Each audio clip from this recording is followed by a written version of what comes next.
Como dije anoche, lo menciono otra vez, vengo aquí como protestante, creyendo en las verdades y los pilares de la fe adventista del séptimo día.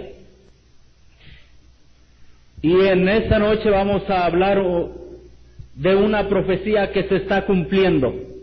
Pero antes de decirles eso, les quiero mencionar que estamos viviendo en un momento donde la identidad cristiana se ha perdido.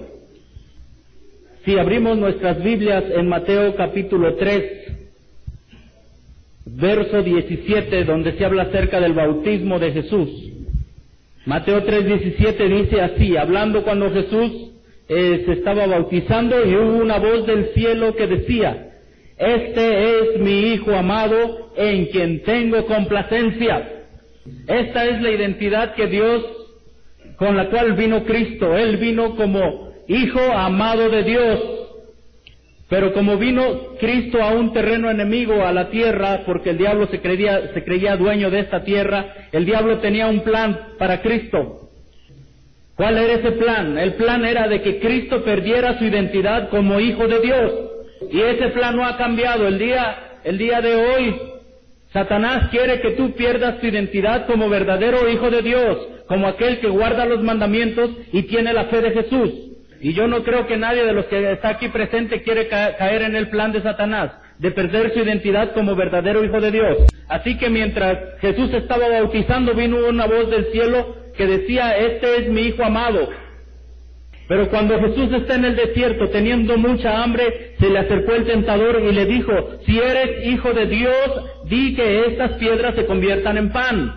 Esta era la primera vez que Satanás tentaba a Jesús, ya cuando Jesús había iniciado su misión. Pero fue una segunda ocasión que Cristo también quiso que fue una segunda ocasión que Satanás intentó que Jesús se olvidara de su identidad como Hijo de Dios. La segunda ocasión es cuando lo pone en el templo, en las almenas del templo, y le dice: si eres Hijo de Dios, échate abajo. Pero nosotros sabemos lo que hizo Cristo, se defendió siempre con la palabra de Dios. El día de hoy vivimos la misma tentación que Satanás.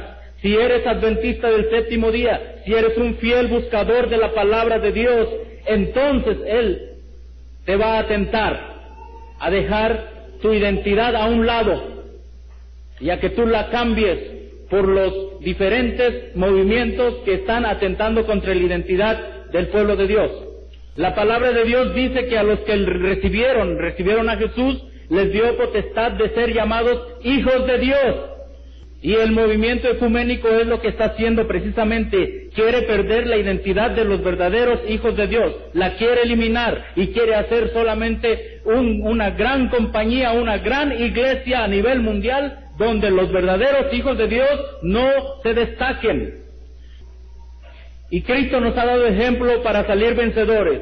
Siempre debemos contestar con un escrito está, y así el diablo va a huir. Apocalipsis capítulo 16, verso 13 dice lo siguiente: y vi salir de la boca del dragón, y de la boca de la bestia, y de la boca del falso profeta, 3 espíritus inmundos a maneras de ranas, pues son espíritus de demonios que hacen señales, y van a los reyes de la tierra en todo el mundo para reunirlos a la batalla de aquel gran día del Dios Todopoderoso. Hermanos, a través de esta noche, y en esta noche nos vamos a basar en esos versos. Y si nosotros podemos leer este verso, lo podríamos leer en el idioma original, en el griego, cuando dice que son espíritus de demonios. Espíritus inmundos son espíritus de demonios en la Biblia, que van a todos los reyes de la tierra para reunirlos para la batalla de aquel gran día del Dios Todopoderoso. Cuando dice que van a todos los reyes de la tierra, los espíritus de demonios, cuando dice que estos espíritus van a todos los reyes de la tierra, la palabra en griego es, cuando se traduce tierra ahí es, van a todos los habitantes del oikumené. De allí es que viene la palabra ecumenismo. Pero es impresionante lo que la Biblia nos da a entender en el idioma griego, que el dragón, el falso profeta y la bestia van a formar un movimiento que va a ir a todo el oikumené, es decir, un movimiento ecuménico. Entonces, que quede claro en esta noche, ¿qué es ecumenismo? Ecumenismo es un movimiento que busca la unidad de todas las iglesias. Y en esta noche vamos a ver cuál es el propósito de esa unidad, si es unidad en la Biblia y en la palabra de Dios, o si es una unidad en las tradiciones de los hombres. La Enciclopedia Adventista del año de 1966 dice lo siguiente acerca del movimiento ecuménico: basados en la Biblia y en los escritos de Elena de White, los adventistas ven un éxito eventual del movimiento ecuménico.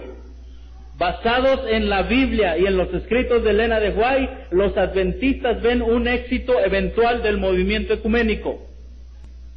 Al eliminar las divisiones del protestantismo y al reunir a la cristiandad con Roma, el movimiento ecuménico llegará a ser un esfuerzo concertado. Será un esfuerzo para unir al mundo y asegurar la paz y la seguridad mundial, apoyándose del poder del gobierno civil en una cruzada político-religiosa para eliminar a los disidentes. La visión adventista del séptimo día es ver a esta cruzada, este movimiento ecuménico, como la gran apostasía, la cual Juan el Revelador se refiere como Babilonia la Grande. Y es en medio de esta gran confusión, de este gran movimiento ecuménico, es en medio de esta Babilonia grande que Dios no quiere que pierdas tu identidad como verdadero hijo de Dios. Aférrate a Jesús, ora a Jesús, vive de toda palabra que sale de la boca de Dios y saldrás victorioso sobre este movimiento. La Iglesia Adventista del Séptimo Día, de acuerdo a esta definición que da la Enciclopedia Adventista, no debe estar envuelta, sino debe advertir al mundo sobre esta gran cruzada. Este es el último mensaje de advertencia al mundo, y si nosotros no lo damos, las piedras lo van a dar. Pero algunos dirán, es que las piedras no son miembros de la organización, es que las piedras no tienen un cargo, por lo tanto no lo pueden dar. Hermanos, si nosotros no hablamos, las piedras, aunque no sean miembros, van a dar el mensaje de los tres ángeles. Recuerda lo que dice ese himno: si sufrimos aquí, reinaremos allí en la gloria celestial. Este no es un mensaje popular, donde la gente te va a dar un abrazo y te va a abrir las puertas y te va a decir bienvenido. Este es un mensaje que nos dice adora a Dios y no al hombre. En esta noche estamos a punto de empezar la historia del movimiento ecuménico, quizá no en una profundidad, sí en lo básico. Y mientras nosotros analicemos esta historia y lo que está pasando actualmente, quiero que pienses, o te sugiero que pienses, que si tú eres fiel a Dios, si tú te agarras de la sangre de Cristo Jesús, el Cordero que quita el pecado del mundo, entonces tú serás un siervo fiel delante de sus ojos. Y es bueno recordar el Salmo 23, Jehová es mi pastor, nada me faltará. En lugares de delicados pastos me pastoreará. Aunque ande en valle de sombra de muerte, no temeré mal alguno. No temeré mal alguno, porque tú estarás conmigo. Hermanos, si al predicar este mensaje tienes miedo, si al predicar este mensaje te dicen, te vamos a quitar tales privilegios, para eso está el Salmo 23 que dice, no temeré mal alguno, porque tú estarás conmigo. Este movimiento ya se estaba dando en los tiempos cuando el movimiento adventista también estaba surgiendo. En 1846 surgió la primera intención de hacer una sola religión, un solo credo. Y ese movimiento se llama la Alianza Evangélica de 1846. Debido a eso, en el conflicto de los siglos, la sierva del Señor dice lo siguiente: muchos consideran la gran diversidad de creencias en las iglesias protestantes como prueba terminante de que nunca se procurará asegurar una uniformidad forzada. Pero desde hace años se viene notando entre las iglesias protestantes un creciente sentimiento a favor de una unión basada en puntos comunes de doctrina. Para asegurar tal unión es necesario evitar toda discusión en asuntos en los cuales no todos están de acuerdo, por importante que sean desde punto de vista bíblico. Les pregunto en esta noche, ¿en qué se iba a basar esta unión? ¿Qué dice allí? Se iba a basar en puntos comunes de doctrina, pero iban a dejar a un lado las verdades bíblicas por más importantes que esas sean. Por eso es que nosotros no podemos entrar al movimiento ecuménico. Es por eso que la sierva del Señor, la que tenemos como profeta en la iglesia adventista del séptimo día, que está de acuerdo a la palabra de Dios y exalta la palabra de Dios, ella nos dice, citando Conflicto de los Siglos 497, Carlos Bicher en un sermón predicado en 1846, y ella menciona más adelante acerca de lo que pasó en 1846, otro concilio general, una convención mundial, alianza evangélica y credo universal. El movimiento ecuménico va a formar un credo universal, pero para el verdadero cristiano, el único credo que va a tener siempre será la Biblia y solo la Biblia. La Biblia y solo la Biblia. Esto es nuestro credo. Pero el movimiento ecuménico está formando otro credo. Parece muy bíblico como lo de ayer, ¿se acuerdan? Pero no lo es. Es por eso que sigue diciendo en el Conflicto de los Siglos en la página 498 lo siguiente: cuando las iglesias principales de los Estados Unidos, uniéndose en puntos comunes de doctrina, influyan sobre el Estado para que imponga los decretos de las instituciones de ellas, entonces la América protestante habrá formado una imagen de la jerarquía romana, y la inflicción de penas civiles contra los disidentes vendrá por sí sola. El punto que va a unir al mundo ecuménico, al movimiento ecuménico, nosotros lo sabemos bien, es el establecimiento del falso día de reposo del domingo como día de descanso nacional en los Estados Unidos, y después ese movimiento invadirá toda la tierra. Y cuando eso se dé, cuando la legislación del domingo se dé, Dios no va a dejar solo a su pueblo. Un ángel poderoso del cielo, Apocalipsis 18 del 1 al 3, descenderá e iluminará la tierra con toda su gloria. Y entonces los que hayan estado predicando el mensaje del tercer ángel, Dios los usará para dar la última advertencia al mundo, y el Espíritu Santo será derramado sobre ellos. ¿Cuántos quieren trabajar con Dios en esta última advertencia al mundo? Levante la mano. Amén. Después de la Alianza Evangélica de 1846, pasó un tiempo y avanzó este movimiento ecuménico. De hecho, fue en 1846 que por primera vez se usó la palabra ecuménico. Después pasó el tiempo y en 1948 varias iglesias de diferentes partes del mundo se unieron y formaron el Concilio Mundial de Iglesias. El 23 de agosto de 1948 en Ámsterdam, Holanda, se organizó el Concilio Mundial de Iglesias. Y la primera declaración fue la siguiente: El Concilio Mundial de Iglesias es una comunión de iglesias que acepta a Jesucristo como Dios y Salvador. La gran tragedia de la fundación de este Concilio Mundial de Iglesias es que decían que aceptaban a Jesucristo como su único Salvador, pero hermanos, no hicieron caso de los mandamientos de Dios, incluyendo el cuarto mandamiento que dice: acordarte has del día del sábado para santificarlo. Y piensen en esto, hermanos, no puede haber verdadera unidad si dejamos a un lado la verdad bíblica. Que quede claro, hermanos, no puede haber verdadera unidad si dejamos a un lado la verdad bíblica.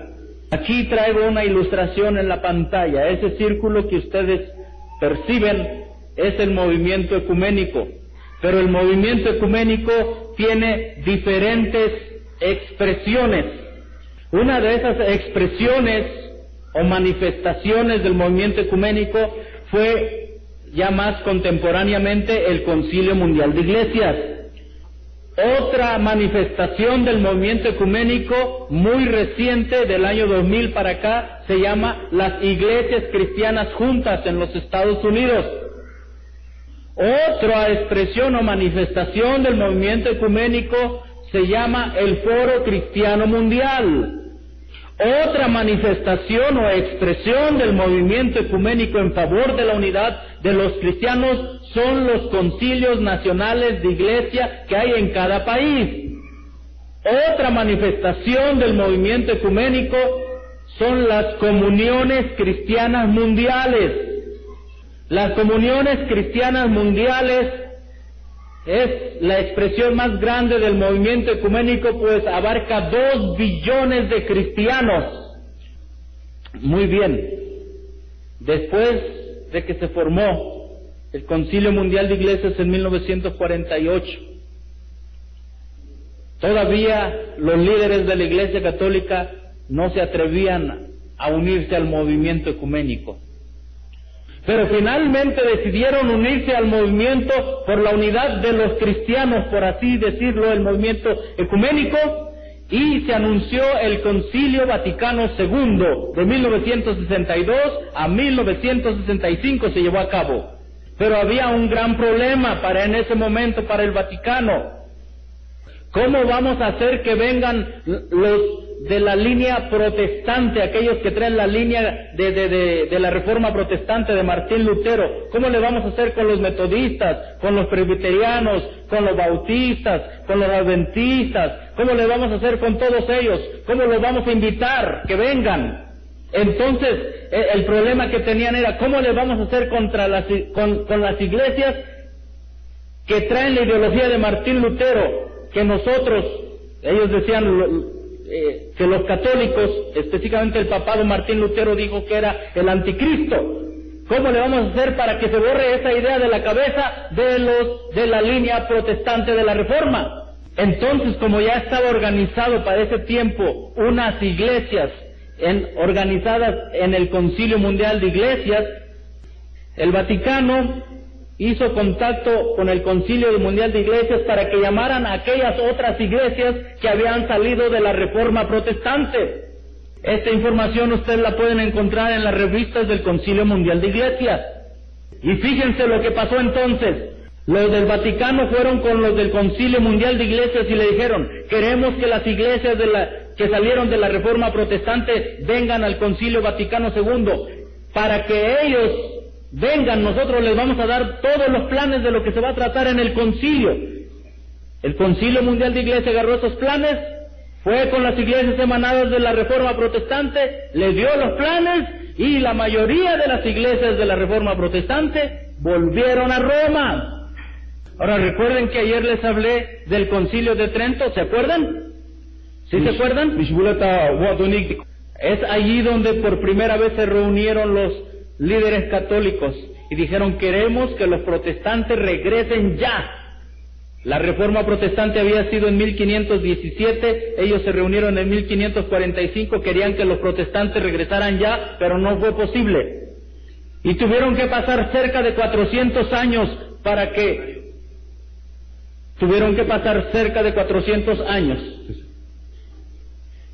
para que los protestantes cayeran en la trampa de Roma. Y en el Concilio Vaticano II, la mayoría del mundo protestante le dio la mano a aquellos que le habían quitado la Biblia al pueblo. Le dio la mano a aquellos que habían borrado a Dios y a Cristo de la mente del pueblo. Hermanos, estamos viviendo en la maduración de Babilonia. ¿Por qué se dice Babilonia? Porque Babilonia significa confusión de ideas, de credos. Y la mayoría de las iglesias han dejado a un lado la palabra de Dios. Y fue que cuando inicia el movimiento adventista en 1844 y después la iglesia adventista, la mayoría de las iglesias no aceptó el sábado como día del Señor. No aceptaron la interpretación profética histórica de las profecías de Daniel y Apocalipsis. Y es por eso que los pioneros adventistas dijeron, refiriendo a esas iglesias que no habían aceptado la verdad profética de Daniel y Apocalipsis y después la verdad del sábado, ellos dijeron, ha caído Babilonia. Y un adventista del séptimo día es aquel que se aferra al mismo mensaje que dieron los que iniciaron el movimiento adventista. Pero desde 1930 para acá, algo ha pasado en la mentalidad de los adventistas. Lean el libro El Domingo Viene de Wright. Y han dejado de predicar las verdades tal como están escritas en la profecía apocalíptica. Es por eso que un autor adventista llamado George R. Knight escribió un libro titulado La visión apocalíptica y la castración del adventismo. Y este libro en resumen dice que nos hemos olvidado de predicar el Apocalipsis como lo predicaron los que fundaron este movimiento adventista. Y llama a todos los fieles del pueblo de Dios a levantarse y a predicar el mensaje tal como debe ser predicado. En este Concilio Vaticano II se escribió un decreto que se llama en latín, lo voy a leer literalmente, Unitatis Redintegratio. ¿En qué consiste ese decreto? Es el decreto sobre el ecumenismo, cómo Roma iba a entrar al ecumenismo. Otras iglesias ya habían entrado en el ecumenismo. Las iglesias de la línea de la Reforma decidieron aceptar la invitación de Roma. Todas habían entrado al ecumenismo. El objetivo de ese decreto es promover la restauración de la unidad entre todos los cristianos.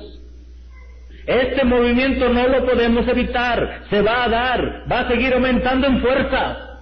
Y solamente va a ser capaz de resistir este movimiento aquel que se identifique como verdadero Hijo de Dios delante del Padre por los méritos de Cristo Jesús.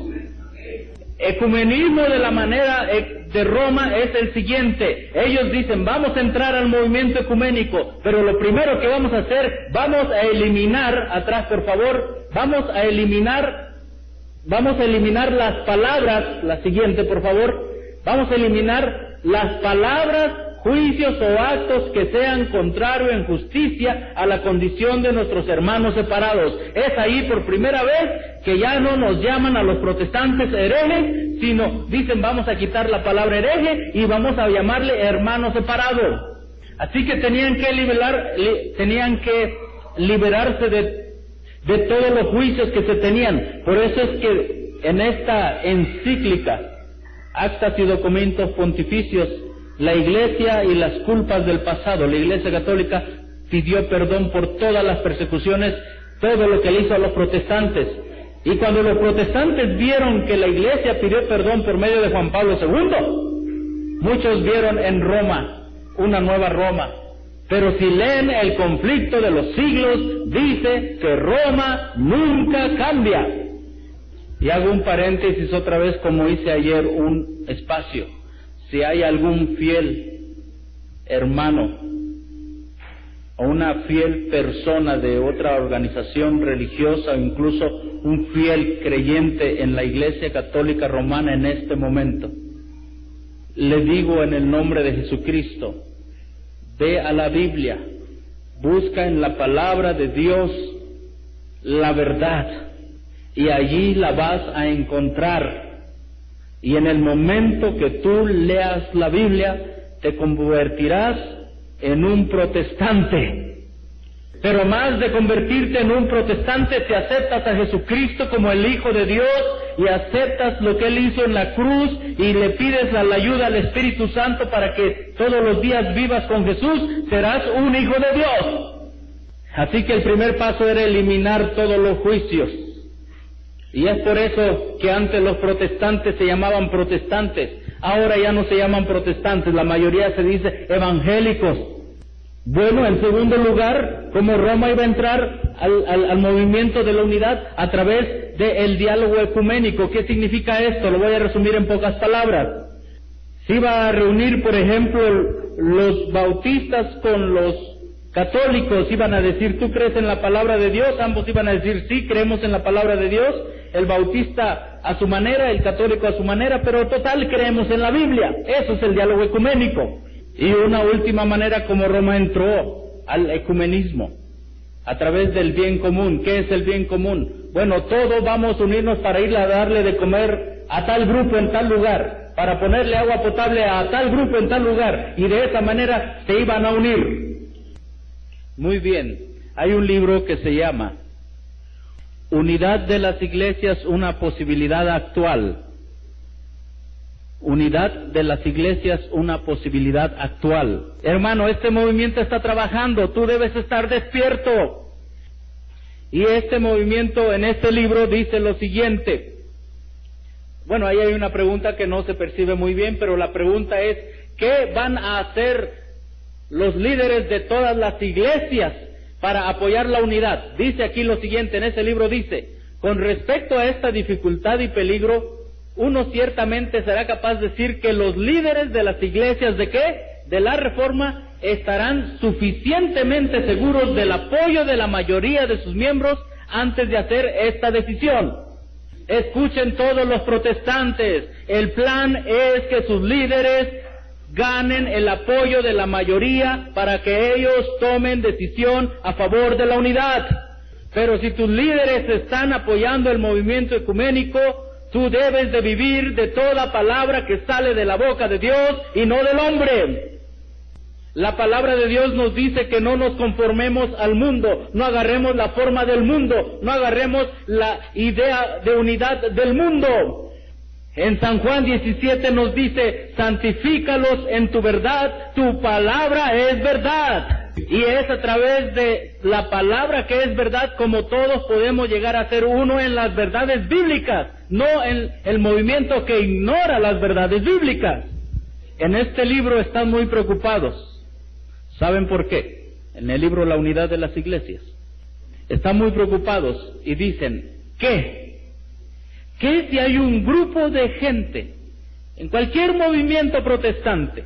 ¿Qué si hay un grupo de gente que no se quiere unir al movimiento ecuménico? ¿Qué vamos a hacer con ellos? Ellos dicen lo siguiente, no se debe echar de menos el peligro de una rebelión desde abajo. Ellos le llaman rebelión. Nosotros, ¿cómo le llamaríamos? Le llamaríamos adherencia a la palabra de Dios. Dicen, no debemos ignorar esos grupitos. ¿Cómo le vamos a hacer?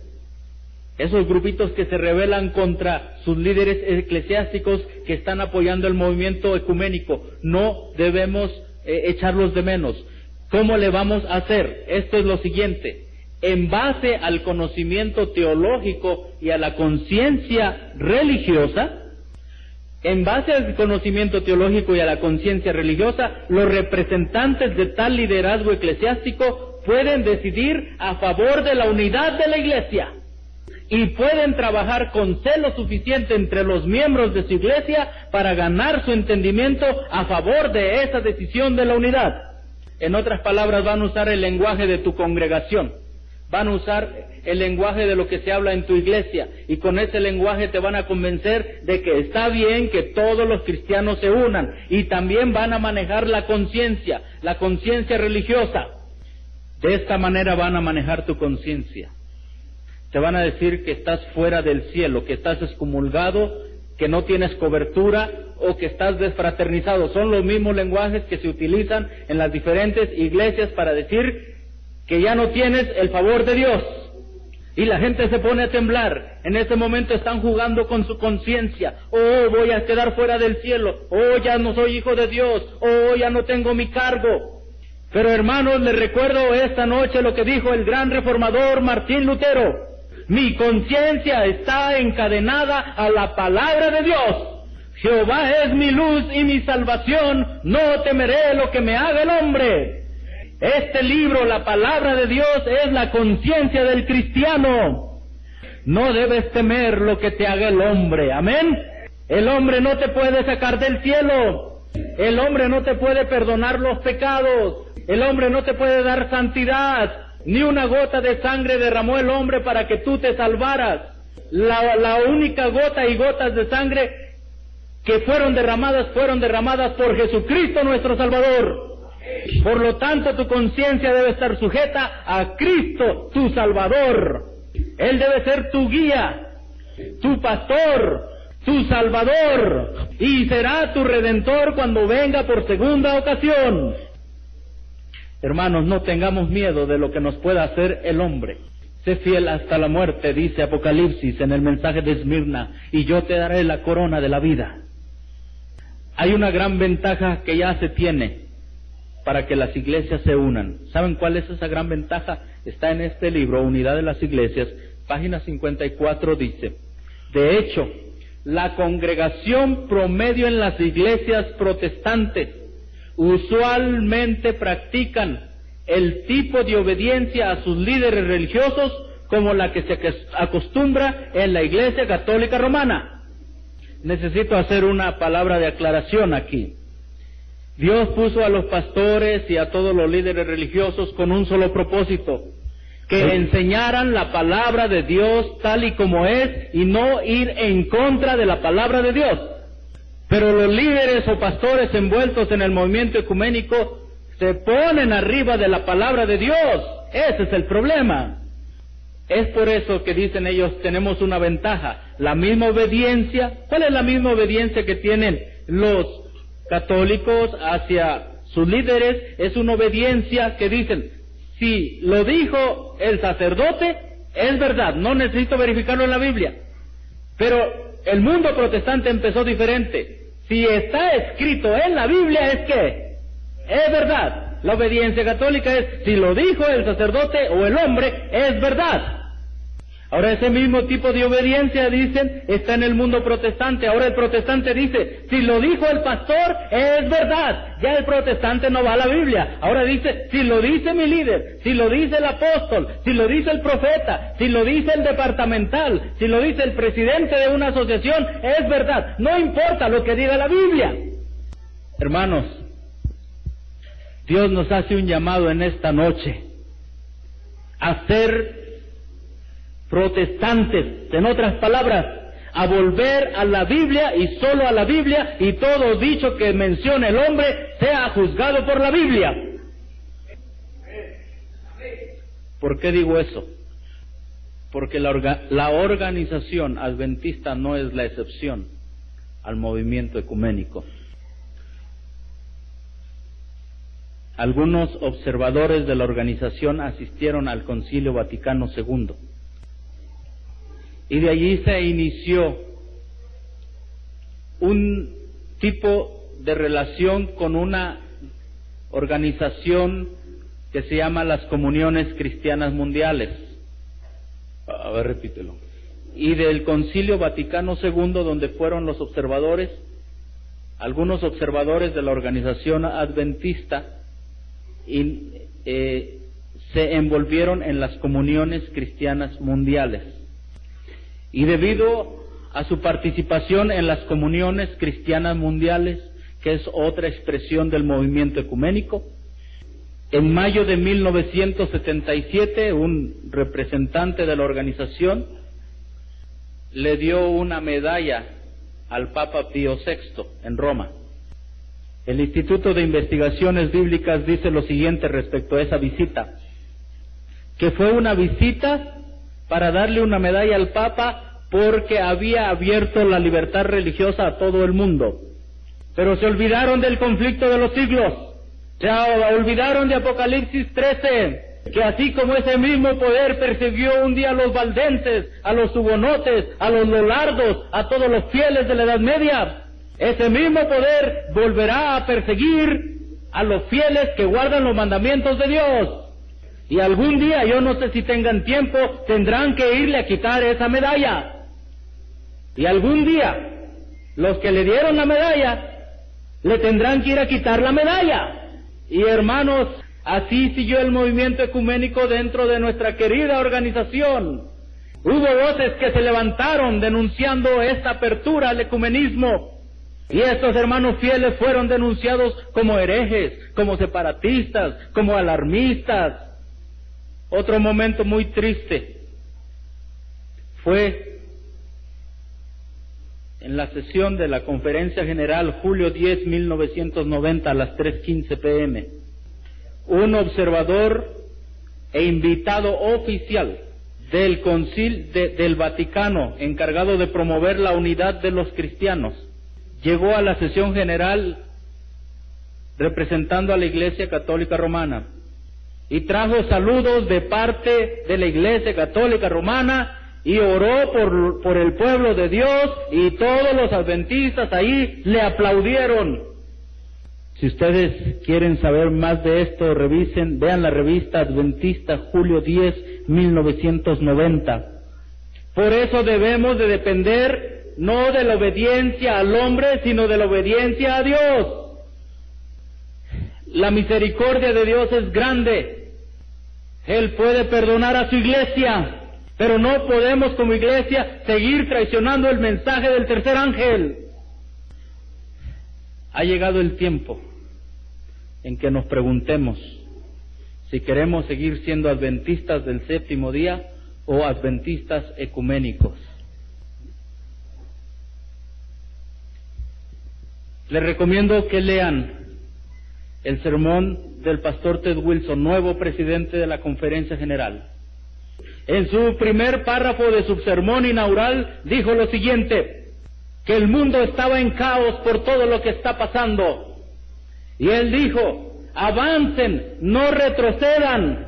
Él dijo: no podemos usar los métodos del mundo, las ideas del mundo para seguir evangelizando. Hermanos, es el mismo mensaje de él el que les traigo en este momento. Avancemos con el mensaje de los tres ángeles y no retrocedamos. Los humanos podemos fallar, los líderes pueden fallar, pero Dios nunca falla. Aférrate al mensaje de la Biblia, el santuario, el sábado, Cristo nuestra justicia, la ley de Dios. Dios está dispuesto a seguir usando a aquellos que se dejen usar. Y recuerda lo que dice Hebreos 11. Algunos sufrieron, algunos fueron vestidos de piel de oveja y echados, algunos fueron aserrados. Pero todo lo hicieron por amor a Cristo, porque no buscaban vivir en esta tierra para siempre, sino que buscaban Jerusalén la celestial. Y Dios quiere que tú busques en esta noche Jerusalén la celestial, donde no habrá más llanto, no más dolor, no más muerte. Y termino con la identidad de Cristo. ¿Se acuerdan cómo iniciamos? Satanás tenía un plan para que Cristo perdiera su identidad al inicio de su ministerio. Pero él nunca perdió su identidad, aunque Satanás estaba enfrente de él. Tú has sido llamado a dar la última advertencia al mundo con el poder del Espíritu Santo. No pierdas nunca esa identidad.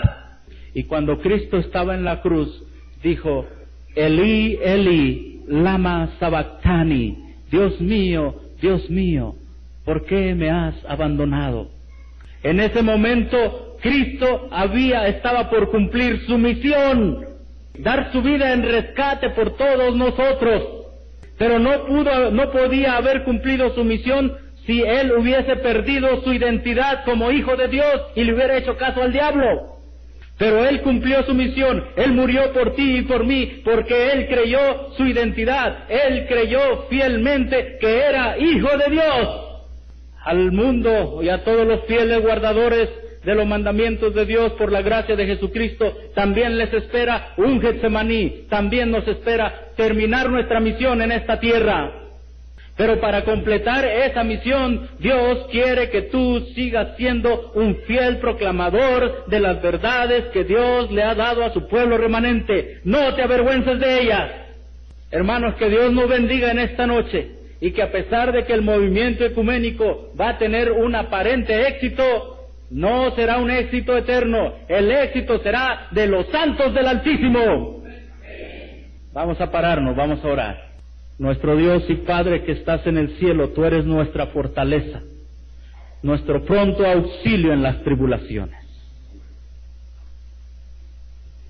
Asiste en esta noche a tu pueblo alrededor del mundo. Hay planes para unir a todos los seres humanos bajo un solo credo, eliminando el cuarto mandamiento, el mandamiento del sábado, haciéndolo a un lado. Y esos planes tendrán un aparente éxito. Pero ayúdanos a ser fieles a ti, Señor. Perdónanos y danos de tu Espíritu Santo para ser representantes o expositores fieles de tu palabra en esta tierra. No tienes a nadie más, pero si nosotros nos negamos a hacerlo, tú vas a hacer que las piedras hablen. Y qué vergüenza para nosotros. En esta noche damos nuestra vida una vez más a Jesucristo, al poder transformador y santificador de su palabra, del Espíritu Santo, para que nos ayude a buscar la verdad como lo más sublime y como el tesoro más escondido que aún no lo hemos descubierto totalmente. Que nuestros hermanos que están aquí presentes y que nos escuchan por la radio y el internet crean ese llamado que les está haciendo tu Espíritu Santo ahorita, que nos está haciendo a permanecer leales a ti, aunque se desplomen los cielos. Nuestra vida está escondida en Cristo. Él es nuestro ayudador y está a nuestra mano derecha. Su palabra es: no te dejaré ni te desampararé. La promesa que le hizo a Josué aún sigue siendo válida para nosotros. Como fui con Moisés, así también seré contigo. Gracias, Dios Todopoderoso, por la fortaleza que encontramos en tu palabra, por tu sacrificio, por el sacrificio de Jesús, por la intercesión de Jesús en el santuario celestial. Nuestro mediador, nuestro sacerdote, nuestro hermano mayor y nuestro Salvador pronto a venir. Bendícenos, oh Dios, en esta noche, en el nombre de Jesús. Amén. Amén. Amén.